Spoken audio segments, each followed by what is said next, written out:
in decreased blood flow, or they may leak, causing blood flow in the wrong direction.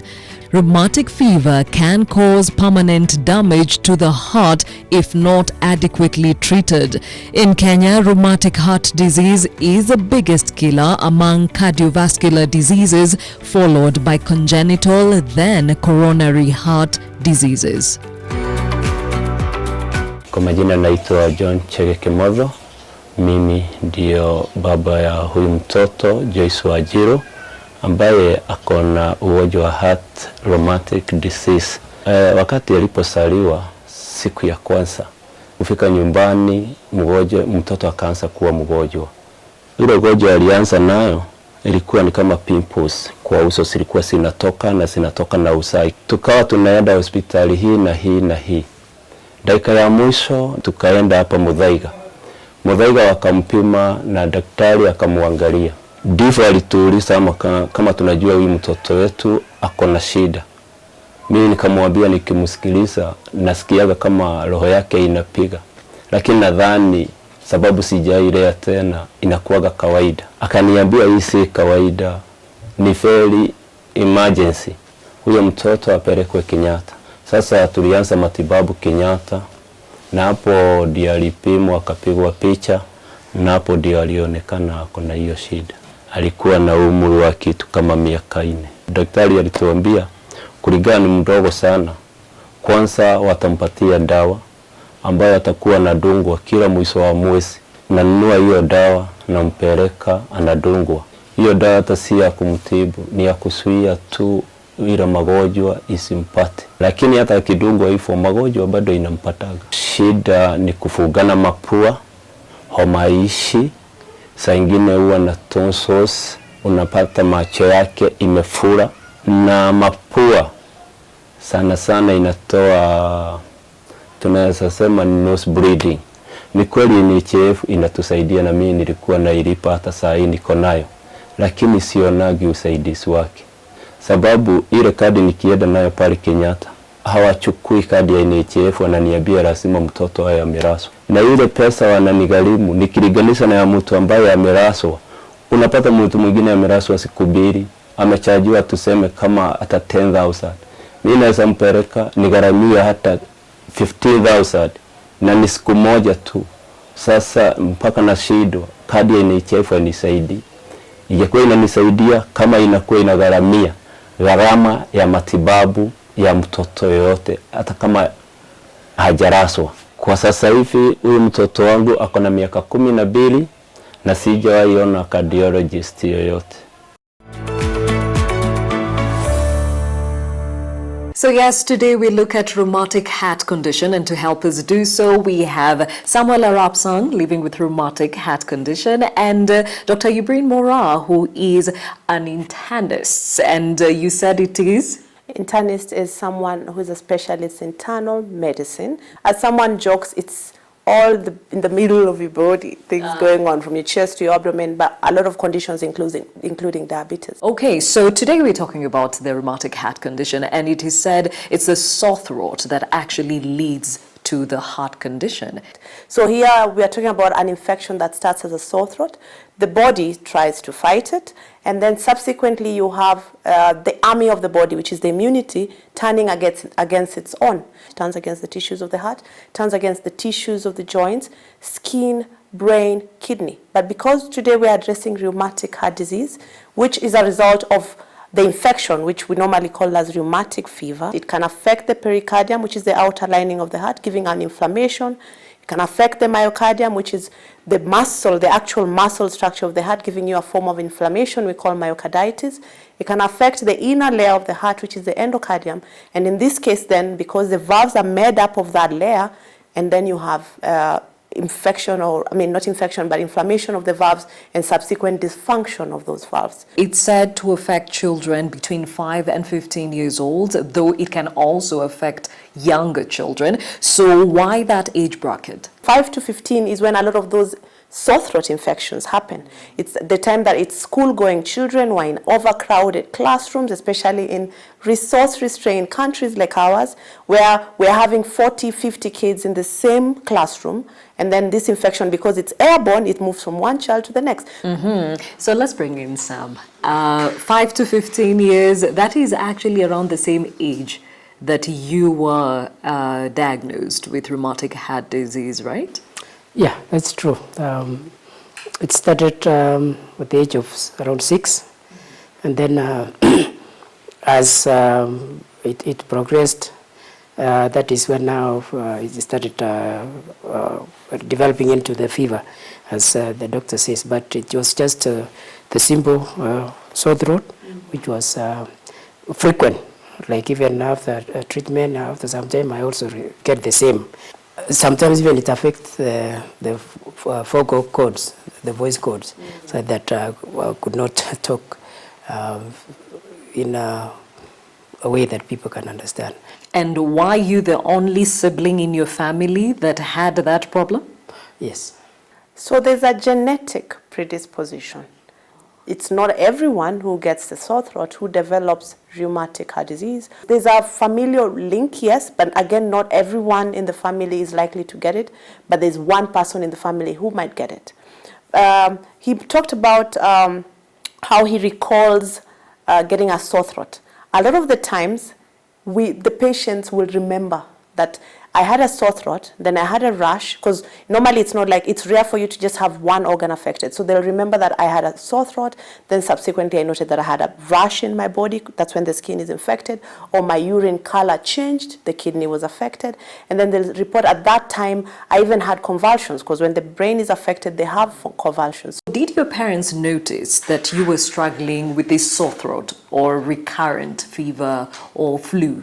Yes, they did, but you remember also that was some time back when we didn't have the resources as we have now. Because generally once one has been found to have that rheumatic fever, then which develops into rheumatic heart disease, then they usually give antibiotics, which injection like monthly, until it goes off completely.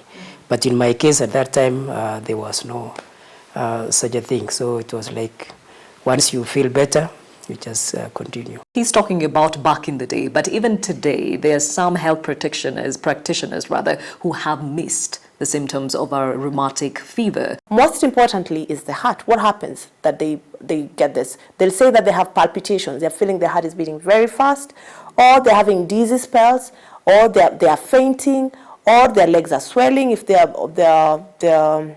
cardiac function or heart function is affected, so the pump fails to work well. But most of the time, the extreme cardiac or heart symptoms will not manifest earlier. This will come in later when the valves have become dysfunctional, and now subsequently you're having the pump failing because of either overload or too much fluid in the lungs. And when we're talking about fainting, you experienced this when you were really young, right? There was also the rashes. They were there. I did have rashes which could disappear after some time. But again, as it developed, there was the shortness of breath. You cannot do a lot of things, because the moment you try to do something, the heart, because of the infection, struggles to beat, to pump the blood and the oxygen. And so if I happen to do a lot of work, that is when the heart goes faster, palpitating, then at that times I usually have convulsion. But remember, if the heart has failed, then now a patient will have symptoms of heart failure. And what are these symptoms? This will include swelling of the legs, swelling of the abdomen, inability to lie flat, or difficulty breathing when they're lying flat. They'll also sometimes have to wake up at night to gasp for air, and their hearts are beating so fast and their body just becomes puffy and swollen up. All right, now heart damage from rheumatic fever might not show up for years. What actually suppresses it for that long? How soon the disease progresses, how fast it progresses, how severe someone presents depends on how damaged the valves are.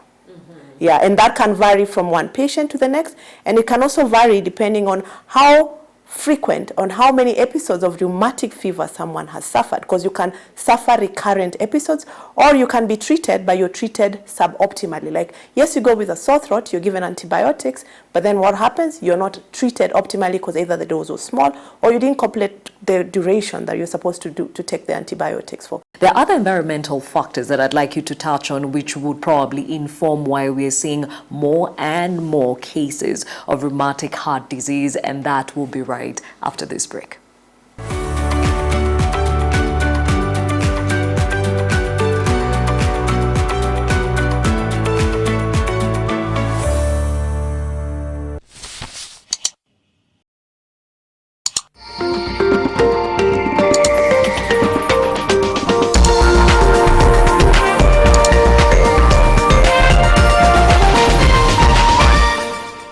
Welcome to our big family. You see, in this family, we have fun together and we look out for each other because we care. We share whatever we have. We protect and support each other.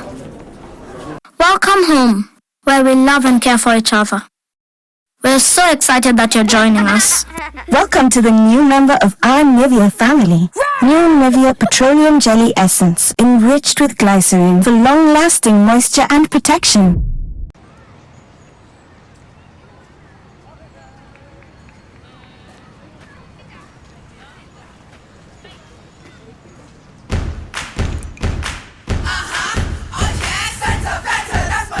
Hanging out, it's my summer, got my squad, we go harder, we got a little bit of feel good now. It's my better, that's my flavor, all I wanna do, all I wanna do, tell you 'cause it's true, all I wanna, let's have a little bit of feel good now. Be myself, that's my secret, stop and chill, best believe it.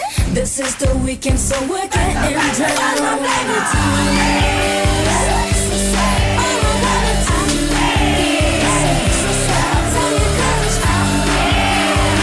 Let's have a little bit of better, that's my flavor.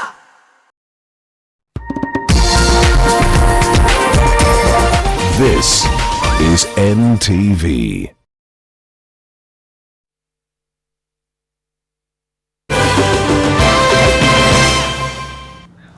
Hujambo mtazamaji, natumai ubuheri wa afya. Hizi ni baadhi ya taarifa tunazo kuandalia kwenye NTV jioni. Watu wawili wametengwa katika chumba maalum hospitalini Kenyatta kwa hofu ya virusi vya corona.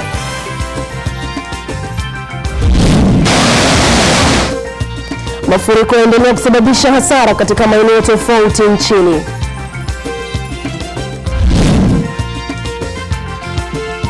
Ulemavu sio hoja, kutana na daktari Uhuru aliondokea kuwa kielelezo katika jamii.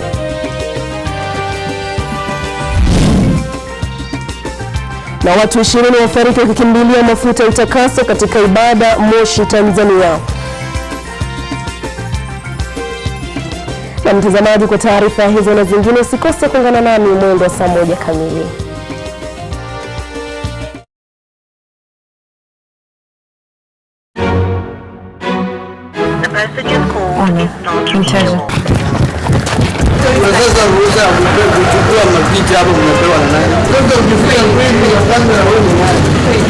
I don't know. I wish you could capture that. One of the sources, I won't mention who, wanted us to grease their palms, give them some money for information. We are from Colombia. I'm Camilo, he's Alejandro, and you are watching Top Story.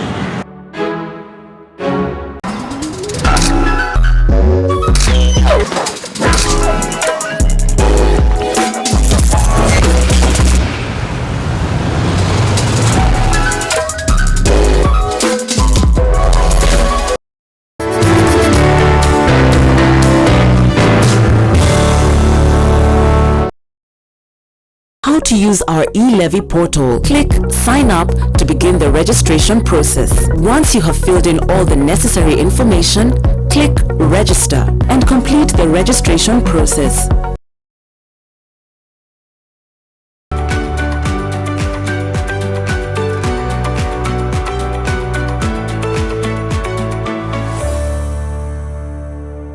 Welcome back to Health Diary, the conversation, rheumatic heart disease. And still with us, Dr. Mora, and of course we have Sam. Is there a certain diagnostic test that can rule out rheumatic fever or separate rheumatic fever from the usual flu so that we stop the cases moving on to rheumatic heart disease?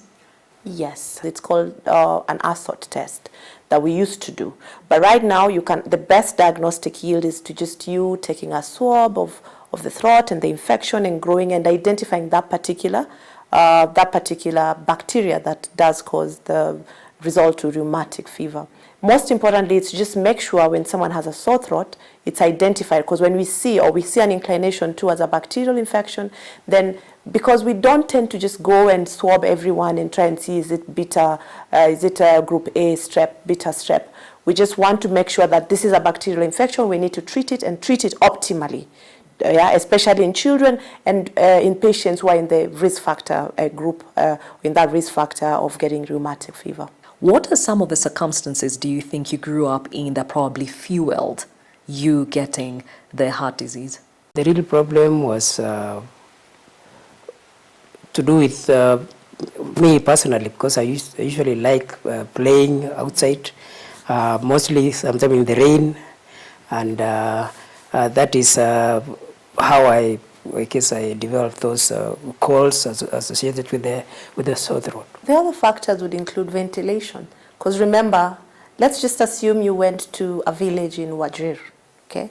They have a small manyata that the family of 7 sleeps in.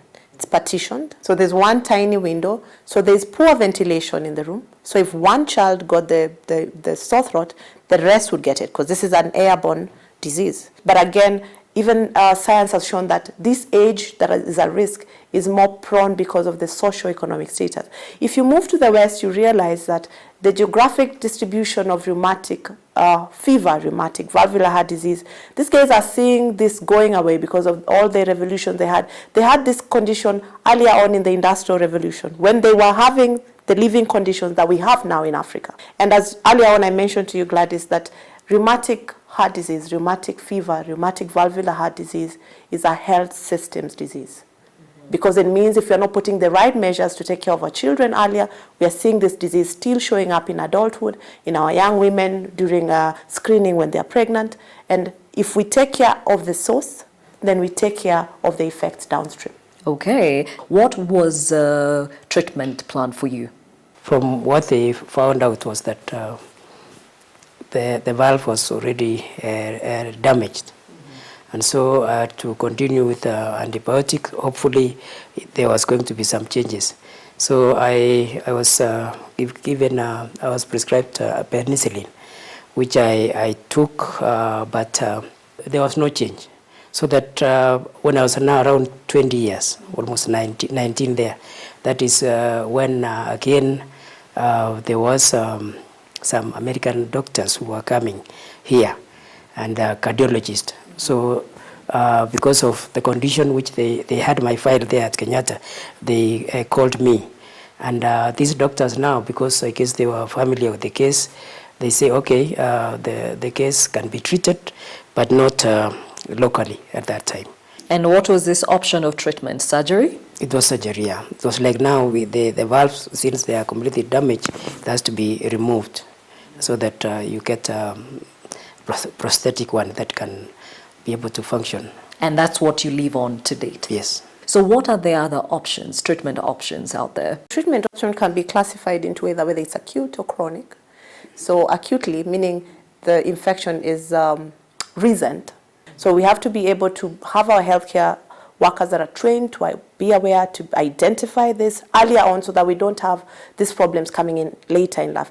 Prescribing the right antibiotics for the right duration, for the right indication, earlier on. So later on, if the valves are damaged, now we are thinking about what can we do about this. But for you to identify the valves being damaged, and part of the treatment is for you to make the right diagnosis. So there's a test that is called an echo. He talked about it earlier. So this echo is just a scan, an ultrasound scan for the heart that looks at the valves. It's able to classify how severe the damage to the valve is. What type of damage? Is it leaking of blood, or is it narrowing of the valve? And then that determines whether you're going to to go for surgery, or is it a wait and watch? Because if it's not too damaged, then you don't run and say you're going to have surgery for these patients. And surgery can either be we replace the valve, or if it's narrow, we dilate it to try and open it up. All right, so Sam, we talked about treatment and there's a cost to it. You said going to the United States to get your surgery was a huge expense, but also there's the expense of managing the condition.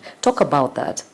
It was quite costly because I live in Trans Nzoia, that is my home area, and where the assistance was at Kenyatta Hospital, which is quite a distance.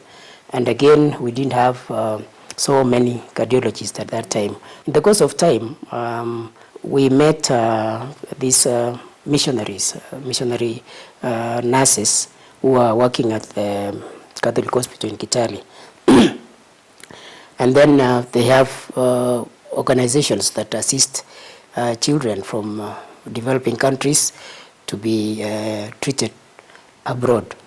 And this was called Children's Heart Fund. So mine at that juncture only was to find the transportation. To get there. To get there. Okay, but how has been the management? It has a cost to it. You have to continue this blood thinner, and again you have to go for frequent INR to find out how much, because sometimes when you take too much of that warfarin, and then if the blood becomes too thin, anything, if you are injured, then you can overbleed.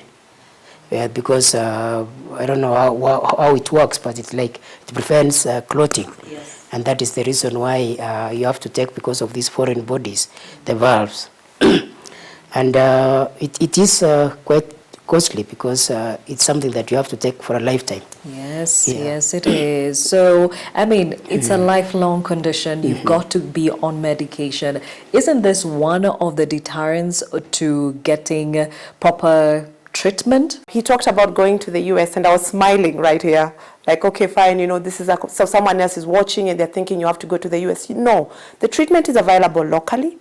We have cardiologists. I know the number is still not good enough. It's like one cardiologist to 1 million Kenyans.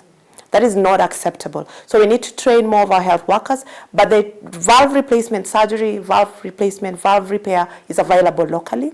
And I think locally it's more affordable. But maybe what we need to do is look for some private public partnerships where we are able to screen, identify, and replace early before we have the complications, which I think later on you want us to address, complications of rheumatic valvular heart disease, before they set in, so that we don't have a lot of deaths. And we need to do some patient drug access projects that patients are able to access medicine at a subsidized cost, or even the universal health coverage that we're talking about. So are you saying NHIF doesn't cover this, insurance companies? They cover at a certain level. I'm sure even he will mention that if you have NHIF, it only covers, let's say, I don't know, they're supposed to be rolling out ways to have everything covered, where you just walk in and walk out. But drugs, they can't get over the counter. They'll be told those you have to purchase. Unless you're admitted and you need some big procedure, you won't be able to get those drugs. Rheumatic heart disease is clearly preventable. In your advocacy work, Sam, what should people keep in mind in as far as keeping it at bay? We have formed an organization called Kenya Mended Hearts Patient Association. This is entirely to do with patients who have been treated, or guardians who have children suffering from heart diseases. And in that organization, we try to create awareness to those people who they don't know about the heart. Sometimes when one is diagnosed with a heart problem, they think now that is the end of the world. The death is next. But you try to encourage them, saying, okay, we are here, we have gone through this process. Of course, it is expensive. And that is, as an association, we are trying to reach out to government as we encourage one another that we can get assistance. I'd like you to say this, to tell us in closing, the role of over-the-counter prescriptions and how it has fueled this condition. We're getting a lot of resistance coming up of antimicrobials, especially bacterial infections.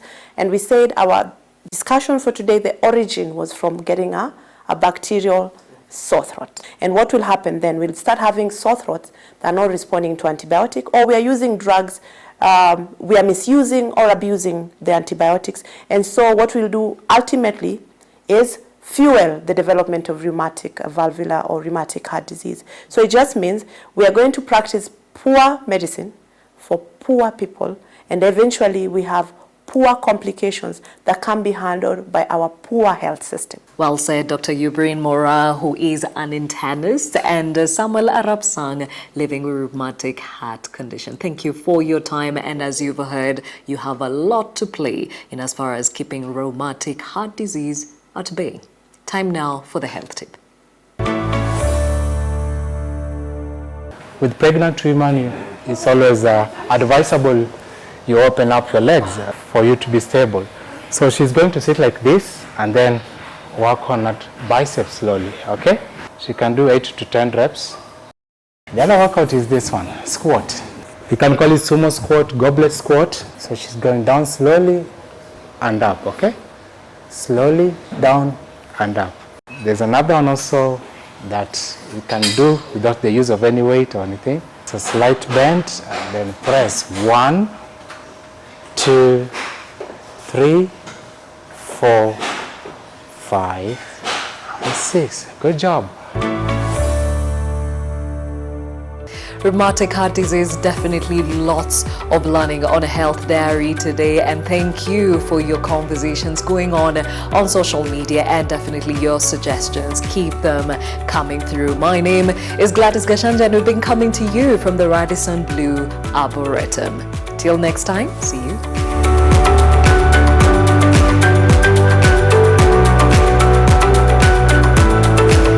And today we're coming to you from the Radisson Blu Arboretum. Is that how we're gonna